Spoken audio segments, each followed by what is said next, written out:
Good morning. Good morning. Hi, everybody. It's Sunday of the Dead. You stayed up way too late last night, huh? No, I was good last night. I went to bed at a decent hour and got my beauty sleep. Didn't work, but you know. So, gentlemen, I would love to start this off. I want to go back to the beginning. I want to ask you guys where this special effects journey began for you. Wow, Yeah. that's a good The question. origins. Well, my interest began when I was 11. I saw a movie called The Man of a Thousand Faces. Anybody ever see that? Yeah. The story of Lon Chaney. I have a son named Lon. I named him after Lon Chaney. But that was it. From that day on, I spent my every waking moment learning about makeup and messing up my face. I used to go to school with half my eyebrows missing, nose putty in my hair. Then I realized I could make up my friends. But then I wasn't allowed to play with them anymore. They would go home with burned makeups on them, you know. But anyway, that's where it started, you know. And you know, back then you couldn't learn it really, except for Dick Smith. Please tell me you've heard of Dick Smith. Because I have a school and the students show up and they don't know who Dick Smith is, or And you let 'em in, or Rick Baker. Well, you know. someone has to teach them the Yeah, ways, we're right? gonna throw away their money because Yes. they haven't heard of Yes. Dick Smith, right? But he would share information, and that's how he invented everything we do, and that's how I learned, you know, from him. I have a question for you that I've never asked you. Were your parents into movies? No, No? So your love of it came from you seeing them, not, because for me, my thing was my parents loved movies. So it took me to everything, and that was how I was exposed to films. So I never asked you about No, if yeah. your parents like. no. I mean, took my you to dad movies. would watch Gunsmoke every night, but my mother wasn't into it. And I remember, you know, running away to go to see movies, and I could see my dad searching the theater for me. That high, you know. But I did it on my own. You know, back then, movies were 25 cents. You know?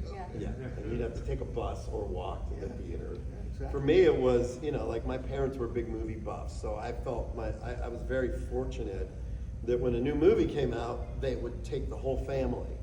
You know, interestingly enough, like when Jaws came out, which is 50th anniversary next weekend, they went opening night and saw it, and then With the your next brothers night. and you? Well, they saw it themselves the first night, and then the next night they took us. Because they're like, oh, our kids will love this movie. It shouldn't scar them for life. But you know, my dad is also a big gadget guy, very much like Tom. You know, Tom's sort of like my second dad anyway. But Oh, it's Father's Day, by the way. yes, oh, happy Father's Day, Happy everybody. Father's Day. Whether you know if you're a dad or not. Anyway, so my dad was a big gadget guy. So we had the Super 8 projectors, and you'd get all the Universal monster movies that were condensed into 8 minutes, and you would turn it on and you'd put it against the wall with a sheet on it, and then you would watch it forwards and backwards. Castle 1,000 Films. times. Castle Films. Castle Film. So before VHS and Beta and all that stuff, that was how you saw monster movies. Is that you would just watch it, and you could pause it, and you know watch it over and over again. So I just fell in love with monster stuff, and I grew up in Pittsburgh, and there was a TV show called Chiller Theater that Tom worked on, and so every Saturday night they would play horror movies, and you know, and then of course after Jaws, comes this little movie called Dawn of the Dead, and that did it for me. Like those two movies really kind of changed everything for me. So it's his fault. It's all your fault. And I mean, I don't know if you have a history in this, but Tom, tell me about your history in acting. How did that start? When did you start becoming a performer? In grade school. Yeah. I remember the principal of the school saying, you know, you should pursue acting. You know, I was just doing a bake sale sketch, you know. But in grade school, and then when I got back from Vietnam, I was stationed in North Carolina, and there was a theater there, and I walked in one day, and that was it. I was in a play every night for 8 years. I was King Arthur, I was Benjamin Franklin, you know. I was poor as shit, I had nothing. I was living off unemployment. But every night I was in a play, and that was, you know, so my acting began in theater.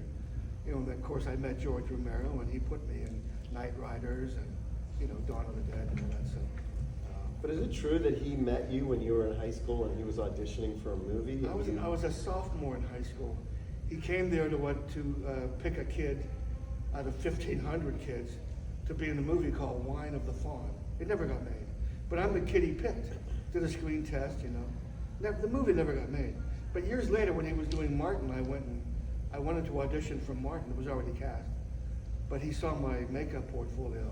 And I played a part, I did the stunts, and I did all the makeup effects in Martin. And that was the beginning of our history with me and George, you know, as an actor and as a makeup effects guy. Did you tell him you were the kid? Oh no, he knew. He remembered. You me. remember? Yeah, he remembered. Wow. Me. It's a very small community in Pittsburgh of people, and you know, I met George ironically because we were on a family vacation in Italy, and I think he was there meeting with Dario about Dawn of the Dead, and I was like sitting at the table and went, oh, "That's George Romero!" Like across the room. And as he was getting ready to leave, my brother and I went up and said, "Hey, you're George Romero." And George was the kind of guy who'd be like, "Oh, you should come down to the office. It's you know, come visit." And I was like, "Shit." I didn't even have a driver's license yet. And as soon as I got my driver's license, like I would drive down. Weren't you like 14? And, yeah, 14 or 15. And then I got my driver's license, and I would go down. I would go down to his offices when he was just there working and writing and doing stuff. And Didn't you visit us on Dawn of the Dead? no, Dawn I visited weirdly because the guy who was the mall liaison, his name was Bill Wagner. His son went to Swickley Academy where I went, and he goes, "Hey, they're shooting this zombie movie at the Monroeville Mall." And I'm like, "What? What are you talking about?" And then so I went and visited then, but I hadn't met George. I don't think I'd met George yet. I can't remember. It may have been right before or right after. I don't remember. But you and I met on Creepshow because I was visiting George out in Monroeville where this soundstage was. And I went in my first visit, and they had said, "Hey, do you want a job, you know, as a production assistant? You could go." I said, "I can't. I'm getting ready to go to college." But didn't you shoot video for me? I did, but that's where I met you, and then I would come on Saturdays because I Oh, was to still in high Creepshow, school. yeah, yeah. I would come out on Saturdays and film stuff with Tom. We were there for 6 months. Yeah, building You know, it. we were building. preparing it months before they started shooting. But no, I'm a shitty actor. In response to your original question, Right. I'm not very. I mean, look, I'm in movies like I'm in Inglourious Bastards, and I'm in Halloween 5, and I'm in Day of the Dead, and you know I do little cameos, Dusk Till Dawn, and stuff like with Tom. I would probably, you know, I have to say, I would probably be a better actor now than I would have been when I was younger, because I feel like I'm more comfortable. Even though, just to segue for 10 seconds, I have a new show coming out in September called Guts and Glory, and it's a horror competition show. So if you have Blair Witch Project and Survivor and they have a baby, that's what the show is. So the contestants sign up, which is insane because they have no idea what they're signing up for, but they'll jump on a plane, they'll go wherever, and you put them in a bus, they'll do whatever you tell them. It's the craziest thing, and I thought, well, fuck, we can do whatever we want with them. So we had 10 contestants, and each episode we kill them in front of the other contestants who have no idea that it's about to happen. So we shot 6 episodes. One episode is a possession theme, one episode is a buried alive theme, one episode has a monster in it, one episode is a zombie episode, and basically all the camera people filmed the reactions of the contestants who had no fucking idea what was happening. And I'm the host. So, we're talking about acting. Yeah. I can't stand watching myself.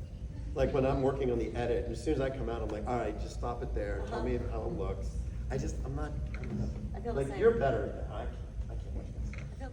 Do we have any audience questions right now? Yep. All right. Oh, he's got them all written down. Holy shit. All right.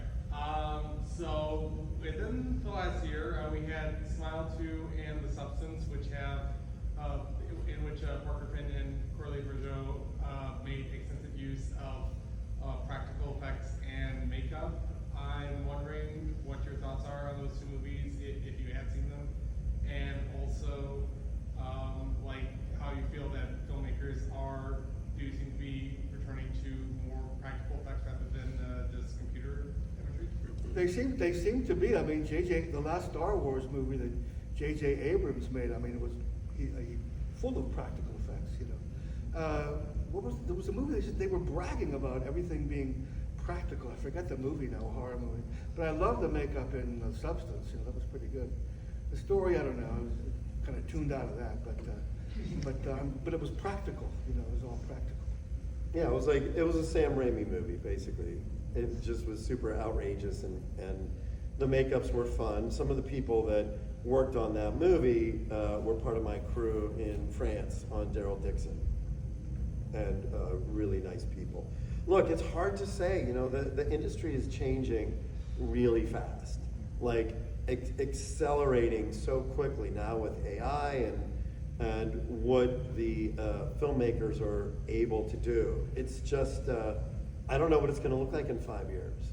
You know, for me, you know, I still have my effects company and we still do a lot of stuff, but you know, there's less and less, in my opinion, there's less and less practical stuff. If you look at like Final Destination, the new Final Destination movie, it's all digital.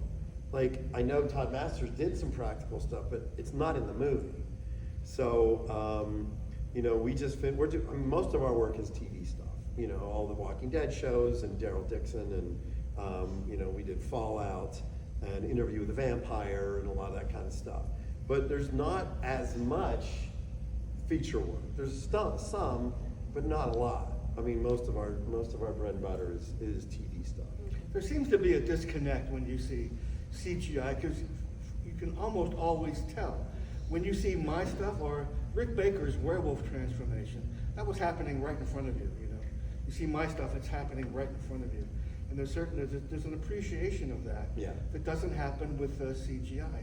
They still haven't mastered things like car crashes and blood spurting and, you know, things like that. And you can tell, 12-year-old kids can tell. You know. Well, look, and that's what's great about shows like this and people like you, because you really embrace it. And that's what, you know, and I've been doing this for 40 years, you know, and people come up and want to talk about Evil Dead 2 and From Dusk Till Dawn and all these movies that we did. And, you know, I just did an interview for Spawn, and I thought about all the stuff we built for that movie. It was all the suits. It was the clown makeup on John Leguizamo. It was the big 12-foot Violator hydraulic puppet and all this stuff, and it took months and months to build all that. Those kinds of shows don't happen anymore. Now you'll get stuff like Nosferatu. You'll have one really great character makeup, but those big kind of superhero, those big extravaganza movies, like even the Predator movies and stuff, like they just don't make them the same way anymore. Terrifier 3 was all practical effects. Yeah. No, I'm not arguing with you. Oh, no, I know that there Who is was practical. also a I co-star know in there are Terrifier lots 3, of this practical. one? There's no Yes. argument whatsoever. Yes. Well, you know, I hosted a Hellraiser panel months ago, I think it was in Vegas, and Sean Chapman, who was just here on the stage, brought something up. He said he read an article about like neuroscience, and he says that they have figured out that we have a natural aversion to CGI because the brain knows it's being tricked. Whereas we see a practical effect, no matter how schlocky it looks, and we're more into it, it takes us into it. But we see the CGI and the brain knows it's fake and it's being tricked. Well, can I quote you on that? Quote him on it, yeah. Is there ever a movie, it's kind of a two-parter, but is there a movie that came out that you really wish you had been the effects, you know, lead on or the artist on? Every one of them. Yeah. And is there an effect in any movie that just really wows you? This is for both of you. Well, probably from some old movie that Dick Smith did or Rick Baker, you know. I thought of it as the latest exhibit from your favorite artist. If a Rick Baker movie came out or something that Dick Smith worked on, you know. But yeah, it's all magic, you know. Magic exists. To me, magic is music, it's movies, you know, there really is magic in the world. Can I quote you on that? Yeah, absolutely. Look, if I ever invented a time machine, I would just go visit movie sets. It wouldn't be like, oh, you gotta go kill Hitler in World War II. I'd be like, I wanna go on the set of Creature from the No, Black I'm Lagoon. going to 1925, MGM, the Yeah. Phantom of the Opera. It's- Watch Lon Chaney put the makeup on and the dressing. Right. I mean, that's the kind of, you know, those moments, and you know, you're talking about an effect in any movie. I mean, you could walk into the other room and talk to Linda Blair for 5 minutes or David Naughton and just remember, you know, how that impacted you. And I think one of the reasons why this generation and our generation is so affected by this is because when you went to the theater before videotape was invented, you would see it in the theater for frames. You know, the shark eats the guy in the estuary, and you see it for a couple frames, and it burned into your memory. So you can't replay it. You're just, your memory, your brain is replaying it over and over again. And when you see Frankenstein for the first time, your brain takes an image of it. And the only time that you can experience it again is when you go to the movies to see it again. That's why people would go and see the movie over and over again. So I feel like a lot of that rewired our brains in terms of imagining or processing monsters, because you saw it for a couple seconds and it had such an impact, an emotional impact on you, and then your brain would replay it. So it was like on a loop. And I find that personally very fascinating because Well, we sit there behind our tables, and every now and then you'll notice somebody is just standing there, staring at you. And I understand that because if I was in the dealer's room with Linda Blair, I would just stare at her and think, this woman was in the greatest horror movie ever made. Yeah. You know? There she is, right there. Yeah. You know, I see Michael Biehn, and I think of him as Ringo in Tombstone. You know. Well, that's really part of the fun of being at these conventions. You know. Definitely. Do we have any in this section? Yes? So one of the things that I often find is I enjoy experimenting, giving myself a limitation. You can find anything now to make negative effects with it. The only thing limiting is money and time. Do you find yourself now being able to give yourself limitations and challenges? Well, you said the key word. You said limitations, and I have found out that they always, without exception, they always make you more creative. Limitations like not enough money, not enough materials, not enough people, not enough time. Yeah, That's the time. important one, not enough Yeah. time, okay? They always make you more creative. What was the question? Do you find time Does it make you more creative? limitation? Well, no, make sure, do you find time what? Get to experiment with finding ways, creative ways to some of these solutions. Do you ever Absolutely. get a chance to? Well, like, still again, those innovate? limitations bring that on. They make you more creative. You know, Dick Smith was on the movie set of Scanners. All of a sudden they wanted a dead body, a dead burned body. You know, there was a plastic skeleton somewhere.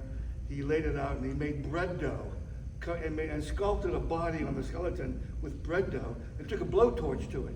And it looked like a burned body, you know. Those limitations of not having enough materials or, you know, made him creative. Bread dough, you know, it should be foam latex, it should be silicone, you know.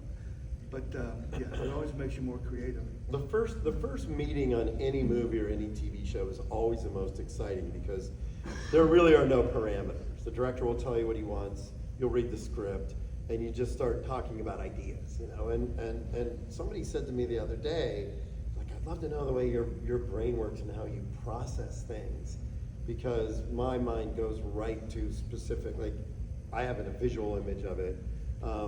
But I think to your question, sometimes the director will challenge you. Like Quentin Tarantino never uses digital stuff, ever. So when we did Kill Bill, we chopped the top of Lucy Liu's head off with the sword.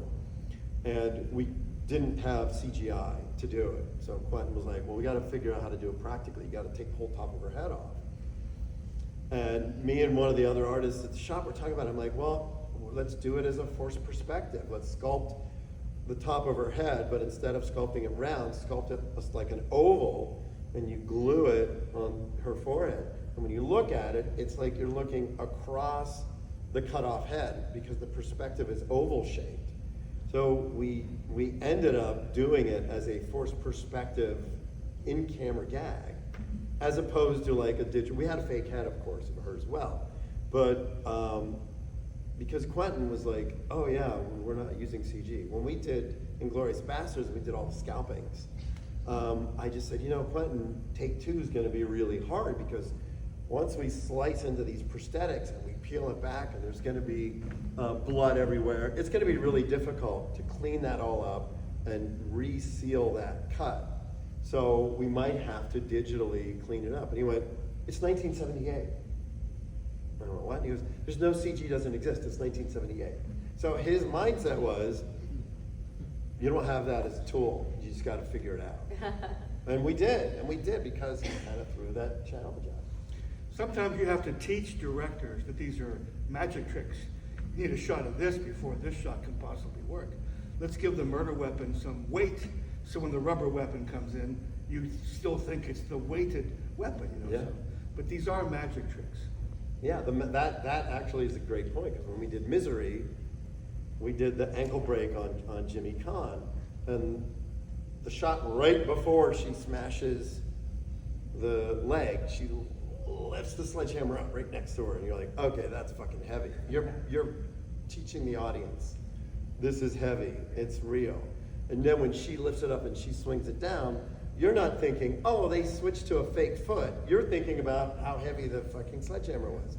So when she swings down and you have the great sound effect and that, you know, it, like Tom said, you know, sound effects, camera angles, you know, performance. Magic, it's Yeah. magic. Yeah. Same guy.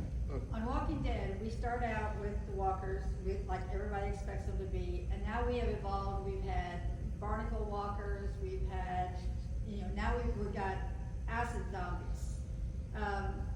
How much of that is out of your brain, and how much is a team effort to come up with all these wild new zombies?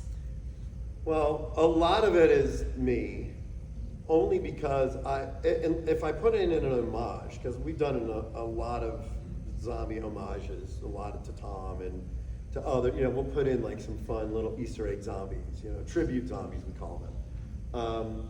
You know, for me, sometimes the writers write some stuff in there that doesn't really make a lot of sense, because they don't live, eat, and breathe and sleep zombie stuff like I do and like everybody else does. So you can tell when you're like, oh, the zombie doesn't. I'm like, the zombie would never do that.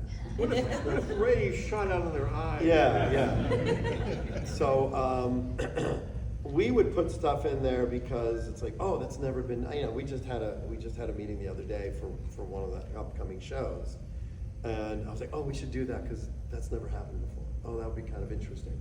And then if they're insistent on doing a gag that we've seen before, then it's my job to change it up so it doesn't feel like we're ripping off another zombie gag. Because everybody that watches the show and sees the zombie stuff, they've seen every other zombie movie. You know, most. We Well, it's actually 13 have, years. we actually have a game on one of the podcasts that I'm in, that they will put a picture of a zombie up, and we have to tell them what scene that was from. And trust me, none of your zombies are ever identical. We No, just tell never. exactly where that Never. zombie came from. I would probably be good at that game. That would be I a would fun be trivia good. game And if to I have. wasn't, I would be fired. Anybody else? I saw one over there. Yeah, blue hat. You both had a lot of different roles and stuff in film where you know, different aspects of what you're doing, especially you, Tom. You've been a director, an actor, and a special effects guy. How do those different perspectives affect how you view your work? Like as a special effects guy, you're saying the actors, you know, are gonna want this, or the director's gonna want this. Did you ask a question? He did. I got it. I'll start. I don't hear jump very in. well, sorry. Look, when you Wait, have what was the question? the question was, what was the question? I know what I was saying, but I don't know how to repeat it. You better that repeat you've the done- question. Doing everything that Yeah, you've done on set. How does the different roles you've had within like the film industry affect the way they view each other? Oh, that's Do you a- like play off that knowledge that you gained, or? Well, that's an essay question. We could write a book about that stuff, you know, I mean. As you should. Well, yeah, I mean. We already did. You know, as a director, No, I haven't signed it. you're in charge of all departments, you know, you're in charge of makeup and costumes and set design and all that, as the director. As the effects guy, you have to take, you know, what's in the script and put it in front of people and make them believe that what they're seeing is really happening. And that's what a magician does. You know, a magician makes you look here, and he's pulling flowers out of his ass. you know, he misdirected you, so this will work, you know. Plus there's mechanical devices you're not aware of, you know, and that, all of that is incorporated. You know, and that's the fun of, I wrote a book called Grand Illusions. It's all about makeup effects. And the first line is, the more you do, the more you get to do. So if you're interested in a career in movies or trying to get in the door, you know, the more things you can do, the better off you're going to be. Someone's going to pick a talent, you know. Like my students, there's a student of mine that been at K&B for how many years, Derek? Oh, God. In the 20. foam room, okay? He specializes in foam latex. Another guy specializes in fiberglass, you know, and is working in, you know, they work in mass companies, toy companies, you know. So the more you do, because your question initially was, you know, I do a lot of things, and because that was my belief. You know, my dad could do anything. My dad was a carpenter, a bricklayer, a shoemaker, a plumber, an electrician, and I thought you're supposed to do many things, looking at my dad. And that's what I did, thinking you should be good at many things. And that's paid off, you know, as far as my career goes.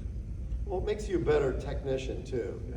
Because, you know, and a lot of times, like one of the things we'll do, like on Walking Dead, we did it all the time, was if there was a gag where somebody got bit or somebody got killed or something happened, we would put guys on the makeup effects crew into zombie makeup to execute it. Like Gino would always get into makeup. he's gonna be there. I would always get into makeup because you know, number one, where the camera is, you know exactly where to bite, you know what to do, somebody's pumping the blood.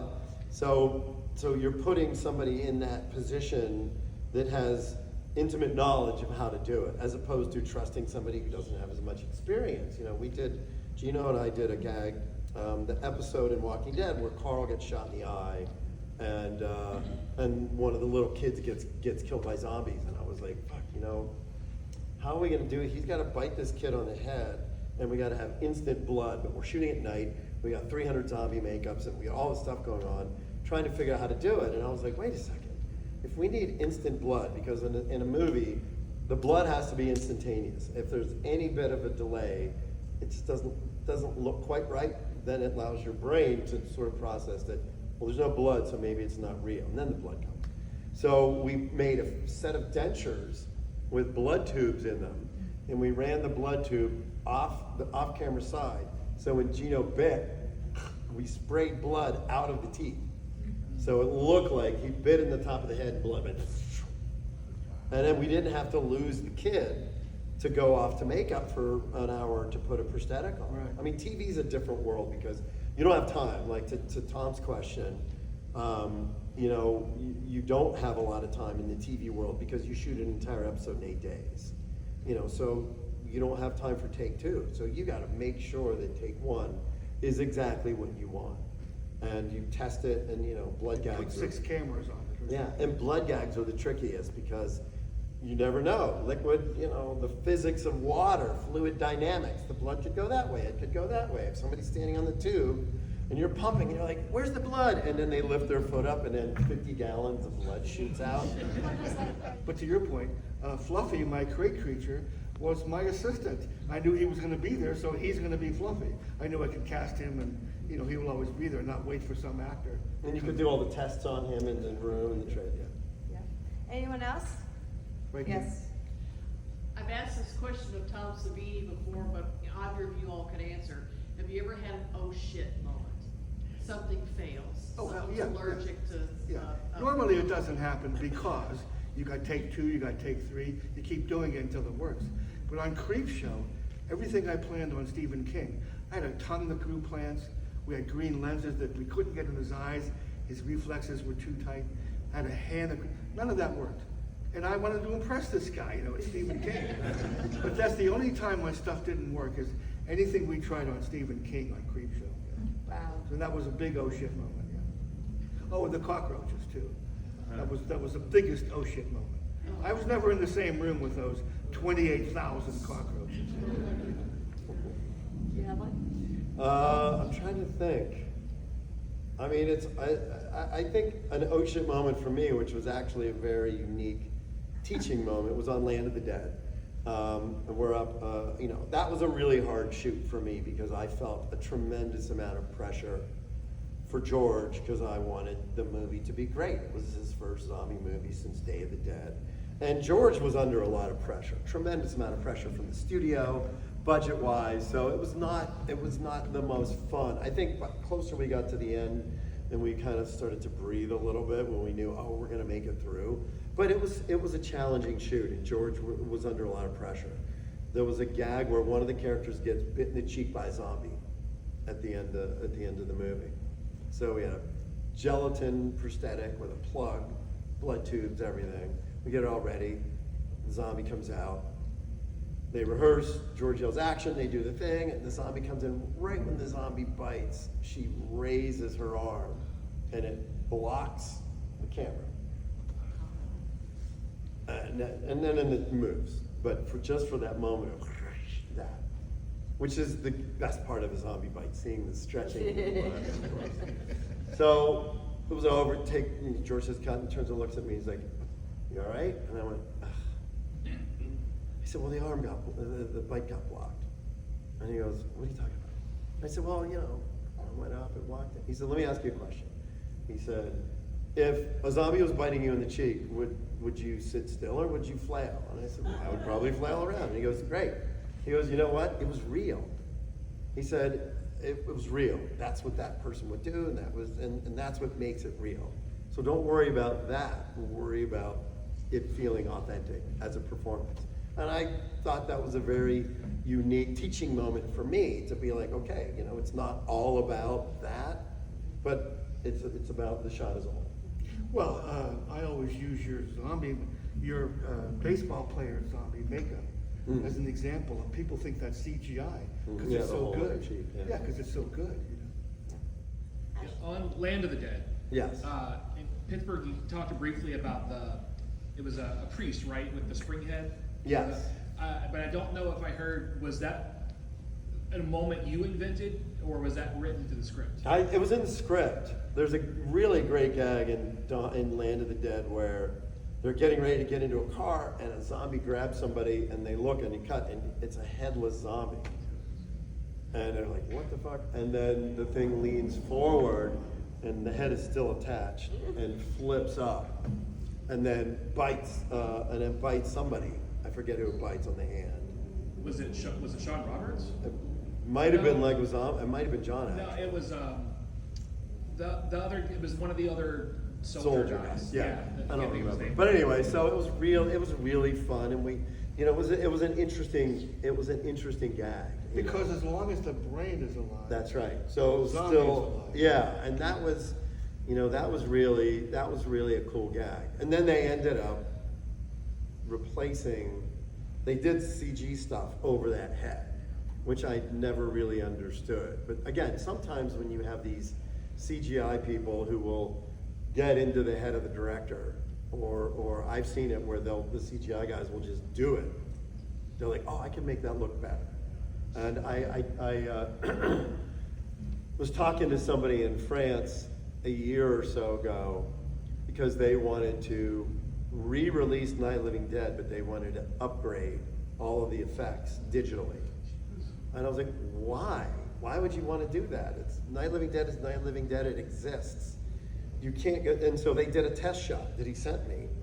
And they joined two shots together. It was a close-up of a zombie behind a zombie at the door, and then there was a wider shot, and the zombie gets shot, and there's just a little hole. So what they did digitally was they joined the two shots, so it looks like the camera's pulling back, and then they added CG blood to the exit wound. And I was like, fuck you, like who do you guys think you are? That's not your movie to fuck with. You said Night of the Living Dead. Night of the Living Dead, yes. Night of the Living Dead.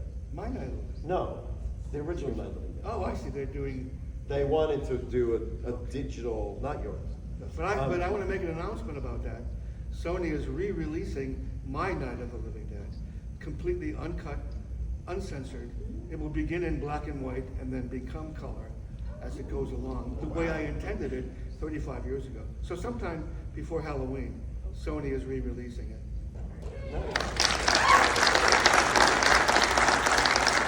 Better late than never. Yeah, right. Anyone else out there? Yeah.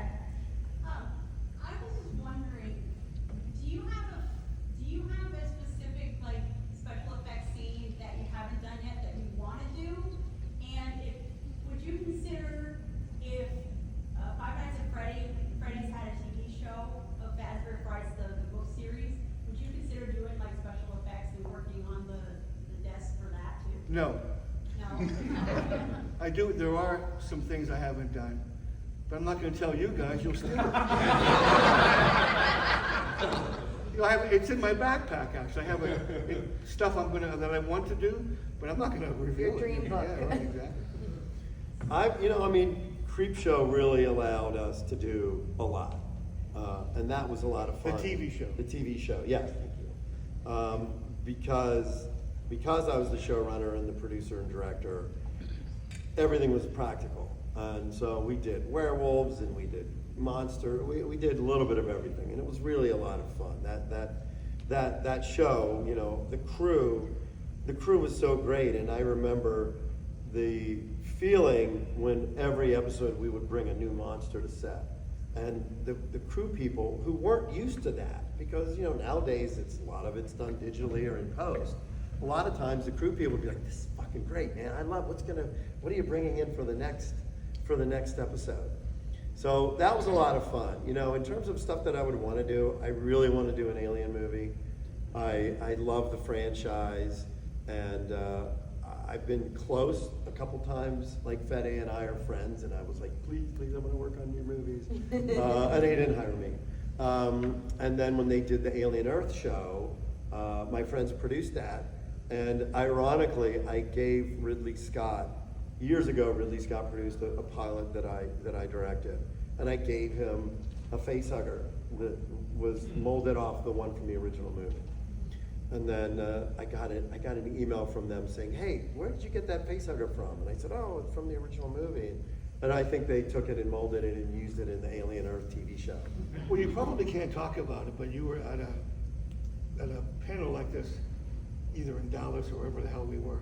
And somebody asked you about Day of the Dead. And you Yeah. said, we're working on it. We're working on it. Okay. Yes. Like a remake of Day of the Dead. Yes. Not allowed to talk about it, obviously. Look, well, I have to now because you brought it. Look, I Going have Tom. been talking to them about taking George's original script The phone book and size script. sort of doing it like, you know, the version that George had intended to make. That's something that we've been talking about. So, shh, don't tell anybody. Don't tell me. Yeah, but it's being probably what. I just wondered, are you gonna do any more seasons of Creepshow, or is that? You know, we're working on it. You know, the real challenge is it's all about money. It's all about, you know, every decision that's made is about money. And I know that with Shudder, the last thing they had come back and they're like, yeah, we want to do it, but we want to cut the budget in half from what you had on season 4. And my hopes would be, and what I pitched to them was, let's just do a movie then. Let's just do a 3 or 4 episode and they can still play it on Shudder and, you know, whatever. But I know it's a little trickier with the rights because of Stephen King and Warner Brothers and. Does Stephen King have anything to do with the rights or all that stuff? The only thing that Stephen King had to do, you know, we had written a sequel to The Crate, which I really wanted to do for season 2, and Hal Holbrook was still alive. He was actually living in Atlanta. He was in a assisted living facility, and he was going to do it. And the idea centered around Hal Holbrook's character, who was ironically, an assisted living facility, and he's getting bullied by one of the orderly guys there, and he says something to the guy like, you don't know what I'm capable of. You think I'm just this old weak guy, but you don't want to turn out like Billy. And then we realize he figures out that Hal Holbrook had killed his wife, and he goes out to the quarry to find the body. And he finds the crate, and the Fluffy had taken the crate out and into a cave, and there's a bunch of little fluffiers. And it was a great script. Me and a guy named Matt Bain wrote it, and we were going to shoot it. And I was like, this is super fun. We're recreating, paying homage to. I thought you were going to Antarctica to find Fluffy. No, that was something. No, that would. I think we talked about that, Yeah. but I kind of liked it. I just liked keeping Hal Holbrook in it. And then we had the script was written and we were ready to go, and then somebody said, "Oh, well, we need, you need what's called a clear chain of title. Like you have to know that the rights are available." And Stephen King does something really amazing for people is that he'll give them the rights to shoot one of his short stories for $1 because he wants to perpetuate people making little short films and stuff.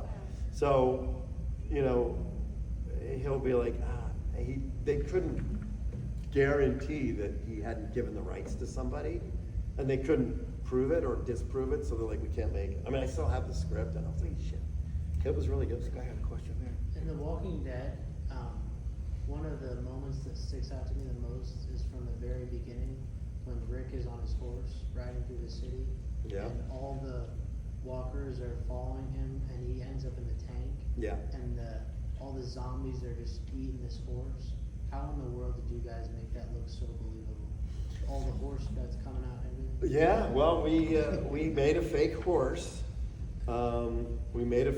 Loaded it up with guts. And the funniest thing about that shot in particular was we loaded it up with guts, and we had 2 or 3 cameras filming it. And the zombies are in there, and they're ripping and biting and eating. And there was one guy who was leaning too far over and was hiding, and the camera was missing it because the guy was in the way. And I was standing right there, and I see Frank come up, and he grabs the guy by the belt and pulls him back out of the shot. And the guy's like with guts going, what's happening, what's happening? And looking around because Frank was watching the monitor, and it looked so great, but there was one angle that there was a zombie in the way. And it's just like, and he literally pulled the guy out. But that was all, look, Walking Dead was an homage to the original Night of the Living Dead. You know, when we did the first season, Frank had always said to me, he had always wanted to do a zombie movie, always. And I remember talking to him about it, and he's like, yeah, I just never really found the right material. And then cut to the graphic novel coming out, and Frank gets the rights. And it was, you know, it was a story about survival, you know, and that was something that he loved. That, you know, the first season is some of the best hours of television ever made. And it was really done because Frank had such a respect and love for George. And I think the thing that's missing in a lot of genre television now is a lot of the writers, it's not in their blood. They don't love it. They didn't grow up watching Night of the Living Dead or Dawn of the Dead or know who Tom Savini is. So it becomes a soap opera and not something scary. I want to be scared. Like, I want a soap opera, and then you can put on fucking Real Housewives. You know. We have time for one more. I'm just curious, is it like upon an actor request, or is there a default flavor for any of the effects that have to go in people's mouths, like biting somebody and the blood? Is that just like I would make it myself out of old school style corn syrup? Well, I mean, it's the blood is made out of corn syrup, so it's usually sweet anyway. Has anybody ever requested, can you make this like strawberry flavor? No, but we did. You know, on Walking Dead, we have mouth stain because we never want the mouths to be pink because that signifies life. So Right. we stain everybody with a mouth stain. What color is it? It's Black? gray. It's like black. So the gums are gray. Everything's gray, and it just looks dead. Looks great. And sometimes we would make different colors. I think in season 2 of Walking Dead with Sophia, when she came out of the barn as a zombie, I think we made flavored ones for her because she was a young girl. Yeah, and you know, we've gotten into scenes where I think we did one scene where, you know, we would use barbecue when they would be eating meat. But the thing is, barbecue has vinegar in it, and it would fucking dissolve the makeup. And then we would be like cleaning up, like, what the hell happened to all the makeup around their mouths? And it was the vinegar and the barbecue sauce. And then we had one guy who, you know, we shot this scene, and he came up to me and he's like, hey, I just wanted to let you know, I've been a vegetarian for 20 years, and that was the first time I've eaten meat in 20 years. And I was like, why didn't you tell me? I didn't have to. You could have you could have done like Tasso on Day of the Dead with the gut. Tasso would just do this. He just turned his head away. Well, because the guts were rotten. Yes. Somebody on Dawn of the Dead, Day of the Dead. Day of the Dead, somebody unplugged our refrigerator, when we shot in Florida for a couple of weeks. No. But we still had to use them because you're not gonna go buy new guts at 2 o'clock in the morning. And you were gut boy. He was the one that had to go get the guts. But they stank so bad. And poor Joe Pilato, his body is under the set. Fake body was on top. That was filled with blood. And he was breathing that for hours. It was really horrible. So now. I'm surprised nobody got sick. Yeah. Because so they turned the power off over Christmas, and we came back from Fort Myers, and I'll never forget walking down the hallway to get to I'm like, something smells weird. And the closer we got to the room, it got stronger, and we opened the door to the room, and I'm like, oh my god. Because they're real pig intestines, you know. So then I had, so Tom's like, you gotta go clean them, because we have to use them. So I took them out, and we put them in this big basin, and I poured Clorox bleach on them. That's how you clean guts, and you get rid of all the stuff. And literally, it started foaming. I There was didn't know so you much had that. back. I didn't know you did that. I cleaned them, and they still smelled that bad. I cleaned them when we first got them, and then I cleaned them. And by the way, those guts, we had them. We started shooting October 1st of 1984. We had a 5-gallon drum of guts. That we got for the first, when Tim DeLeo wakes up, we shot a scene where he wakes The up and dream his sequence. guts spill out. It was like the first week of shooting. So we bought the guts in end of September. Now it's January, and we were using the same. Same guts. I've never. Money, man, money. No, we could have. We just were like, ah, fuck it, we'll be We're in a fine. cave, we're in a mine 25 miles from Pittsburgh, you know. Guts aren't readily available. I mean, we could have made fake guts, but nothing slithers and We had slides some and fake guts. splats. Yeah, we had a tube that we Yeah. would tie the real guts You over. had supporting fake guts. Yeah. Yeah. Ew. Well, you know. Oh, it's so glamorous doing makeup in movies. Yeah, that was my job. My job would be get the guts, and then go to Rite Aid and buy KY and condoms to make all the head squibs wet. Yeah. So that was I'd walk in and be like, can I have 500 condoms, please? And where the hell are you going this weekend? "Oh, it's the usual." And then like the next week, I'd go in and buy 500 more. All the girls were like, what's going on? How you doing? I'm like, yeah. And then of course I could never tell them what I was using them for because I didn't want to ruin the illusion. Oh my God. Oh, well, gentlemen, thank you for that trauma. Good ending. That was a good That was a ending. great way Thank to you. end this. Give it up, everyone. Thanks, everybody.